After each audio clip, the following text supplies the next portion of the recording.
Today we're going to be looking at 10 ginormous statues featuring fan favorites like Itachi, Madara, Minato, Obito, and more. And when I say they are huge, they are huge. We're also giving away these 2 pops of Hinata and Neji. All you need to do to enter is be subscribed to the channel with the notification bell on and leave a comment below letting me know what your favorite statue shown today was and why.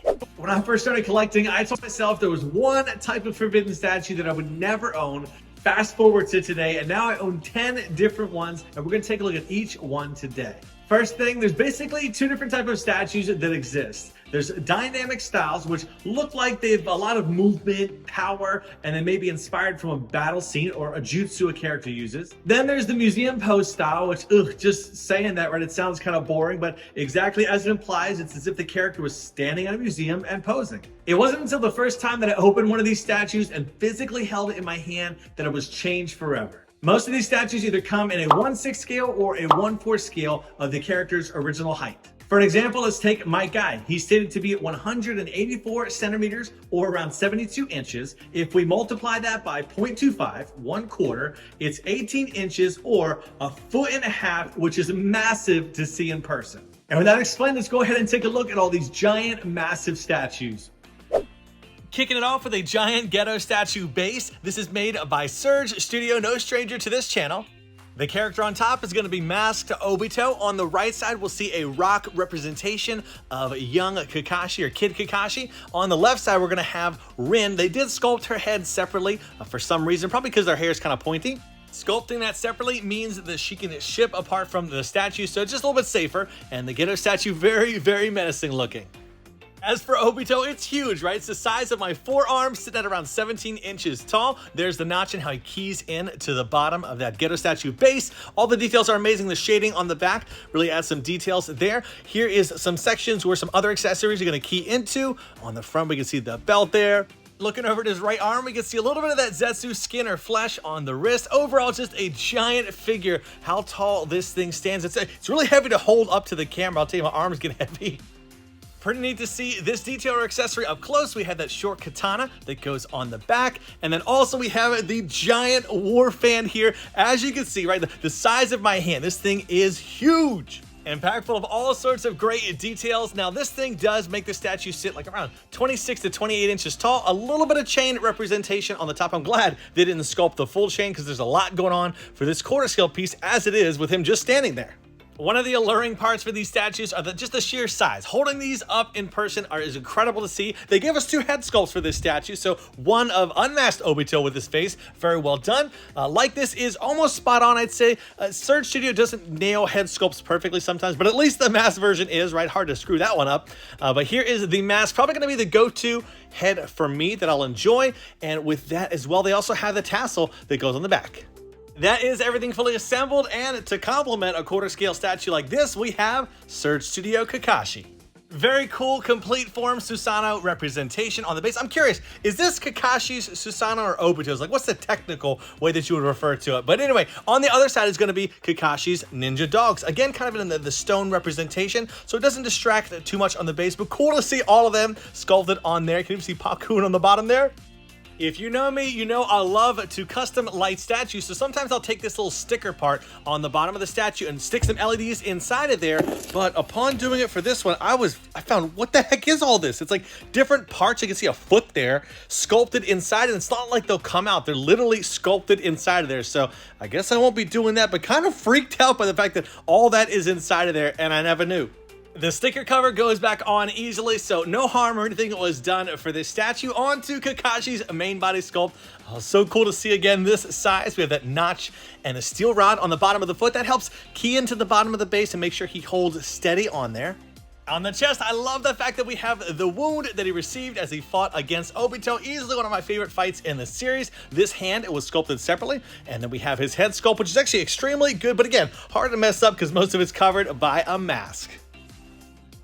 I mentioned before his hand was sculpted separately. Technically not. It's kind of consumed within this Chidori effect piece right here. It's actually made up of 3 or 4 different pieces that come together. And there's the final look for him. Again, amazing looking. Love this scale. Jumping on over, we have an accent statue with my guy.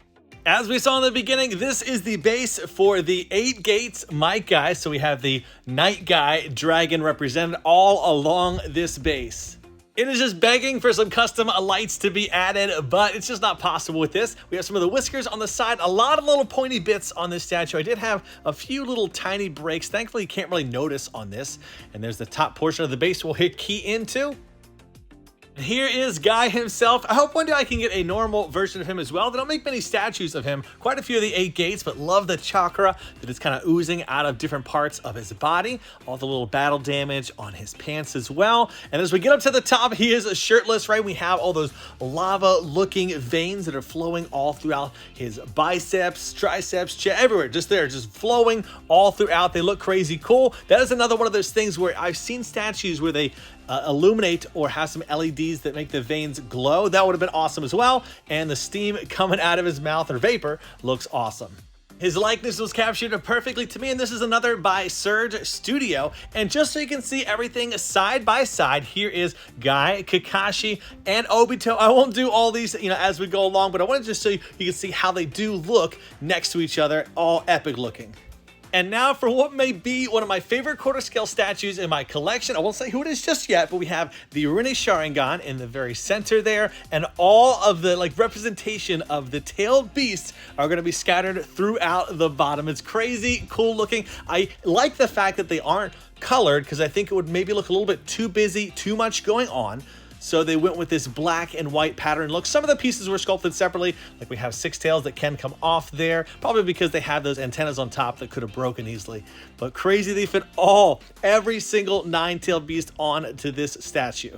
Really classy looking with the black and white tones, and just the red pops so well. And this is gonna be for 6 Paths Obito. So the base is definitely going to accent the character on top because he is barefoot. There's his pants. Also, we have a little bit of texture going on there with kind of the scale. Some of it's smooth, some of it's not, just like we saw in the series. On here, we got some crazy looking abs, and also the muscle tone is done very well. There were some pieces, as you can notice, that are sculpted separately, again, because they're kind of pointy and stick out. This arm was also sculpted separately, and all those crazy markings on the back. In order to attach him to the base, I did have to remove Coco's head, or 5 tails, and just so it doesn't damage anything.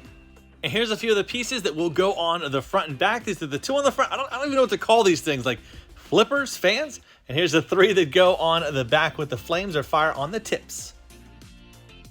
If somebody knows the name of these, definitely let me know in the comment section. I tried to read and respond to as many as possible, and I'd love to know that. Here is the other arm that was sculpted separately. Get a close-up look at that. Thankfully, it was sculpted separately because when I do have to attach the giant staff, we can remove it and do that. Here that is. Look how long this is. The entire almost length of my arm over here. It's massive. Thankfully, it's very lightweight. I don't think it's made of resin. It might be made of like a plastic or PVC. Sometimes the studios do make these out of metal or aluminum.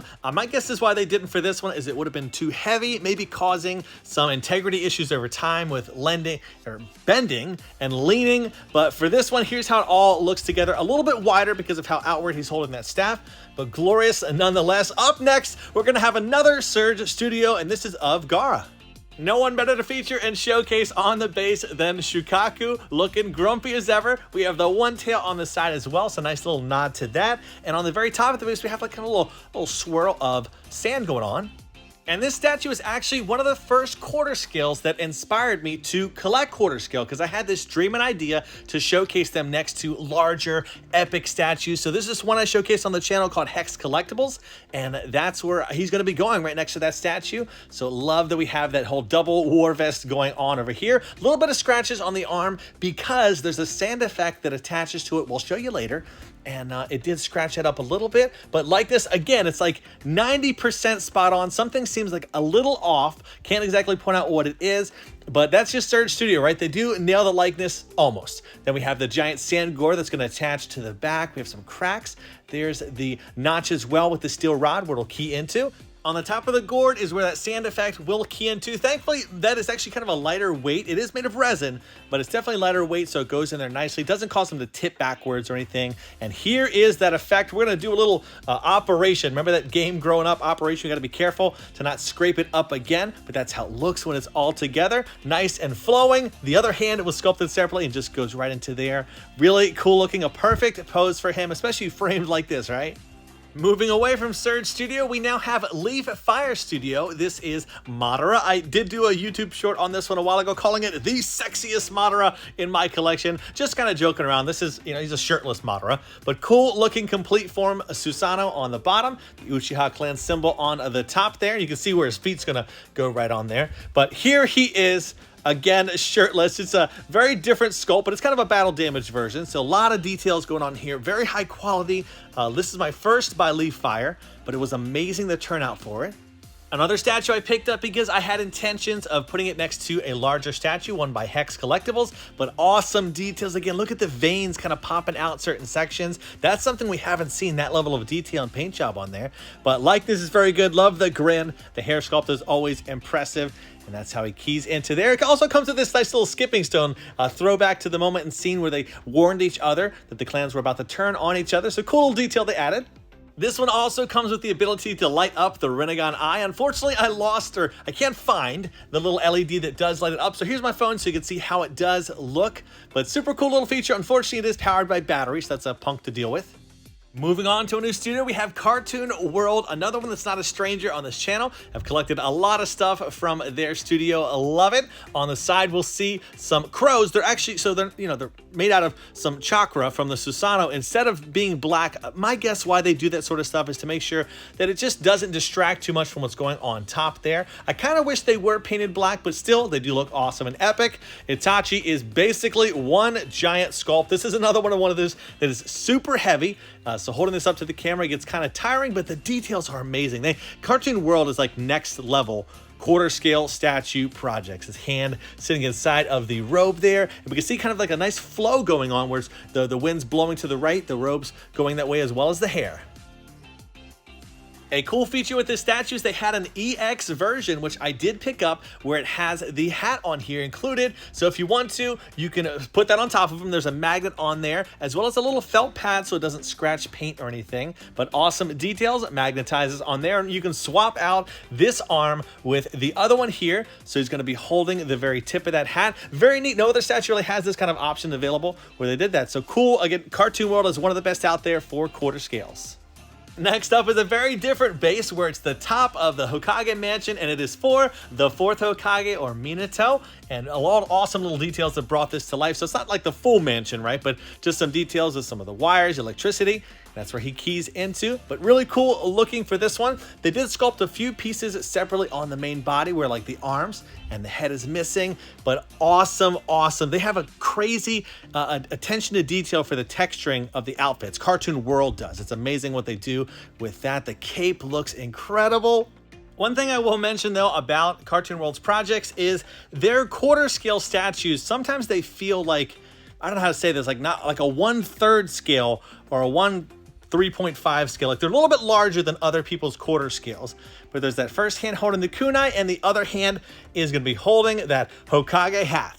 As you can see, it's basically the size of my hand. Another one of those crazy accessories to see, how it scales up, being that this is quarter scale. Here's everything together, and then we'll take a look moving upwards at that glorious head sculpt. He is very serious looking. I kind of wish they had a secondary head sculpt where maybe he was a little bit more happy or smiling, but there it is.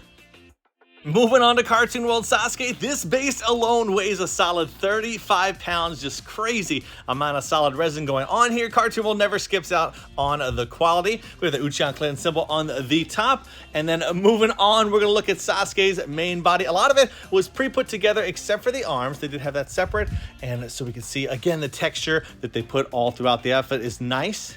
A little gap in the back section of the rope where a sword's gonna slide in, and moving on up to the head sculpt, I will say the hair has a little bit too much texture for my taste. In the show, it's kind of like a smooth look to it, so they made this look a little bit too realistic. Again, for my taste, not bad, but not perfect for me. So keying him in here, here's some of the accessories that were included. Of course, his hands and arms. And so we have that one. The other one is gonna sit on his side, and then we do have that sheath that I mentioned before, with the clan symbol on there. And then also they gave you a free, this is actually made of aluminum or metal, so it does feel realistic, has some weight to it. So I love when studios do that, but there's really no place for him to hold it. If you own the statue and you know possibly where to rest that sword, definitely hit me up and let me know. I haven't found a good place for it, but taking one more look at the head sculpt, we can see how that does look. Again, the hyper realistic hair, not so much, and we'll figure out what to do with this sword in the future. Jumping over to Cartoon World Naruto. An awesome looking base with, of course, Kurama on there, and this is going to be one of the greatest quarter scales, in my opinion, that's ever been made to date. Why? Because as we take a look at his body, there's this crazy mixture of painted and clear resin that goes all throughout the body to bring to life the chakra effects that are flowing as he's in this form. While there's not a lot of texturing going on throughout the outfit, we do have that effects of everything that's going on throughout the body. All the markings are 100% accurate for what you would imagine from in the series. Just one of these crazy things to see kind of come to life right before you in your hand, right? You see them in the series, you see them in the show, but my gosh, to hold them. Here's one of those chakra rods. It does have two of them. They slide right into the hand, so he's going to be dual wielding those. Kind of a classic pose for him in this form. And the Truth Seeker orbs are also going to be going on the back. They have these 3 sets of magnets over here where they will attach to the back and they just float there. So nice and smooth looking when you get it all together. And then for the head sculpt, we have Minato's flying Raijin kunai in his mouth, and everything about this is just perfect. The likeness, the character, all the decals on the face, they bring it to life so perfectly well. Cartoon World is truly a master of the quarter scales, even though they don't release as much. So I have a bonus here today as well. I forgot I had an 11th one over here. So we have Naruto, and it's going to be him in more of a battle damage form as he fought against Sasuke in the final valley. This one's made by ZH Studio, also comes with a secondary head sculpt that we'll show right at the end, and it is a complimentary Sasuke that's going to be releasing as well to come with him. Can't wait to get that. I hope you enjoyed today's video. Be sure to leave a comment below on what your favorite one was today, and I'll see you in the next. As always, do what you love and love what you do. Bam out!